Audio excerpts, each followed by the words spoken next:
की जय। वंदे मातरम, वंदे मातरम।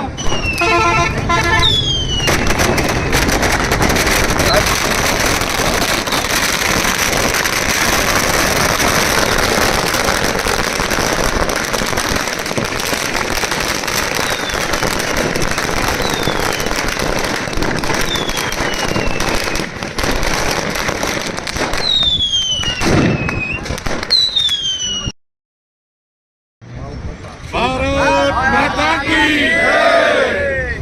वंदे मातरम, वंदे मातरम।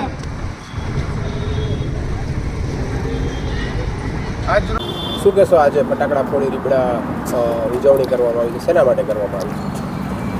બધાને ખબર છે, ગઈકાલે ગુજરાતમાં ટિકિટ ડિક્લેર થઈ છે હાઈકમાન્ડમાંથી, ભારતીય જનતા પાર્ટીમાંથી, અને અમારા પોરબંદર લોકસભા વિસ્તારમાંથી મનસુખભાઈ માંડવિયાનું નામ પસંદ થયું છે. અને સમગ્ર અમારા લોકસભા વિસ્તારમાં ખૂબ સારો માહોલ છે. અને મનસુખભાઈને સૌ કોઈ જાણે જ છે, ખૂબ વરિષ્ઠ નેતા છે, મોદી સાહેબના હરારના છે. એટલે સાહેબને અમે એટલી ખાતરી આપી છે કે આ વિસ્તારમાંથી 5 લાખથી વધારે લીડથી ચૂંટવશું.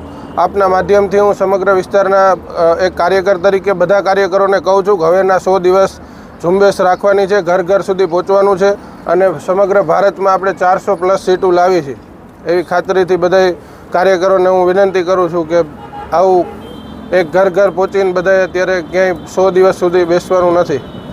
હાલ રીબડાથી કેવો માહોલ છે?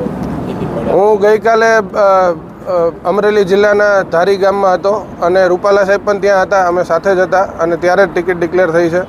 અને રીબડા ગામમાંથી તો શું માહોલ દર વખતે કેસરીઓ જ હોય છે. રીબડા ગામ થકી હું ખાતરી દઉં છું કે 5 લાખ લીડ તો પોરબંદર સીટમાંથી કાઢશું, પણ રીબડામાંથી 5 મતે બીજા એકેય વિપક્ષમાં નહીં જવા દઈ.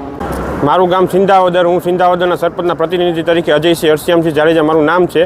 ગઈકાલે લોકસભાની ચૂંટણીની ટિકિટની જાહેરાત થઈ, એમાં પોરબંદર લોકસભામાંથી મનસુખભાઈ માંડવિયાનું નામ જાહેર થતાં અમે ખૂબ જ હર્ષની લાગણી અનુભવી છીએ.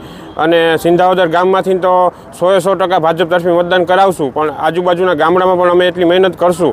અને હાલ અમારી વચ્ચે દારિયા સીટના તાલુકા પંચાયતના સદસ્ય પણ હાજર છે, તેમજ સેમડા સીટના તાલુકા પંચાયતના સદસ્ય હાજર છે, અને આજુબાજુના વિસ્તારના સરપંચો પણ હાજર છે. તો અમે બધા સાથે મળીને એવું નક્કી કર્યું કે મનસુખભાઈ માંડવિયાને વધુમાં વધુ મહેનત કરશું અમે આ વિસ્તારમાં, અને વધુમાં વધુ 5 લાખની વધુ લીડથી જીતાવશું એવી અમે ખાતરી આપી.